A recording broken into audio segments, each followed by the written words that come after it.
En el mercado de Maicao, los puestos formales con permisos y vitrinas en su mayoría están dirigidos por valijunas.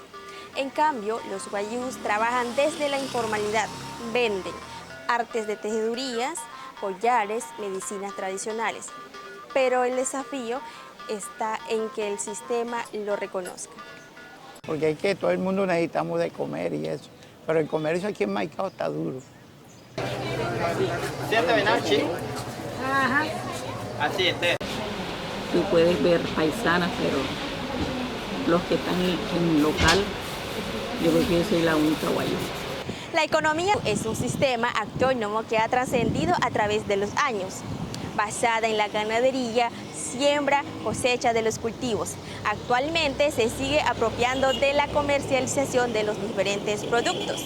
En el mercado popular de Maicao, los comerciantes formales e informales hacen vida en las calles. Ese espíritu del comercio, ese diálogo, esa coexistencia entre lo formal y lo informal que todavía prevalece en Maicao, es heredada de la antigua ranchería de Maico, es heredada de los antiguos mestizos guayú que trajeron el comercio del norte y es heredada también de los árabes, de las familias pudientes guayú que vinieron tras el cierre del puerto de Tucuraca y se asentaron en Maicao. Hoy Maicao todavía el tránsito entre la legalidad y la ilegalidad convive.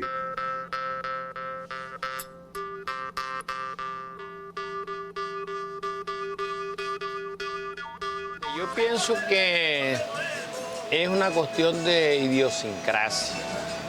¿Por qué? Porque hay muchos guayú que sí tienen ayuda, que los ayuda, les compran material, les compran eso. Sin embargo, siguen el mismo ritmo de vida.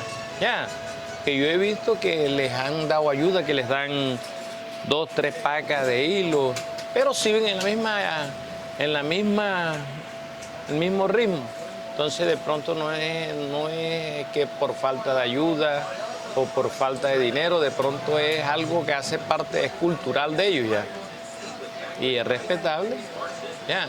Ellos de pronto se sienten más tranquilos, cuidando allá su casa, trabajando en su casa, haciendo la mochila, haciendo lo que tienen que hacer, tráelo a vender y vuelve a su hogar. De pronto se sienten de una forma más cómoda.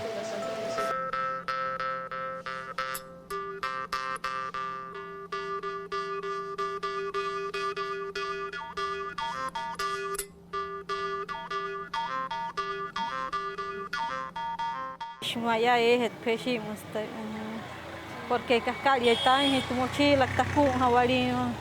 Tú no me dejas 20, no me dejas 18, ajá, por la necesidad, ay, no sé, porque ya en esa etapa acá no es chonche, guayú. No sé. ¿Tus hijos te ayudan? Bueno, mis hijos son pequeñitos, pero yo soy cabeza de hogar, yo tengo mis sobrinos, tengo una sobrina que son huérfanos.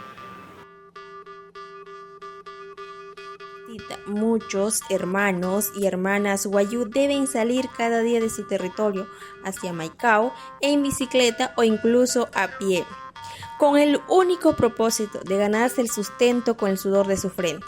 A ellos nadie les garantiza un apoyo, ni siquiera para su almuerzo. Pero no, la verdad que estamos llevando del bulto aquí en la frontera, nosotros, los que vivimos acá. Si aquellos venían a comprar aquí, ya no pueden, y aquí se les vendía a ellos también. Entonces, estamos mal por ese lado, por la frontera, que ya viene otra idea y vienen a comprar y eso, porque aquí no están ni comprando los venezolanos, te digo, ya han dejado de venir acá. Yo quisiera que seas cari y charis una que tuviera y squat que no ayuda. Yo quisiera que los cari y nerrin tuvieran el esfuerzo que tenemos, su valorar y tu tanque, tu mochila, que squat vamos. Entonces, como te digo, tu tanque está por suelo. Te voy a estar en Cato, que a pesar de que hay gente para terminar una mochila una semana, Hayes y Cojutu sin atuna vaneno y aramu y aramu. Entonces muría chen kai na wane no wayu kana ino muría chen sinai na sura gente na está en cascale shihoyonti una semana. Pai Juan wane maya un sola hebra, son 2 semanas y lo que le pagan son 30,000 pesos, 50,000 pesos, no le alcanza. Yo lo que realmente pienso es que si bien es cierto que algunos wayú reciben ayudas, esto no responde a la verdadera problemática. Nosotros no estamos como estamos porque nos guste o porque ya nos hayamos adaptado a vivir de esta manera. No, todo lo contrario. Nosotros queremos progresar. Queremos dejar de lado ese papel de víctimas o de, ay, ve, pobrecitos, que se nos han impuesto de alguna manera. Me molesta mucho que el pensamiento errado de algunos pocos pretendan representarnos ante la sociedad, porque a mí eso no me representa.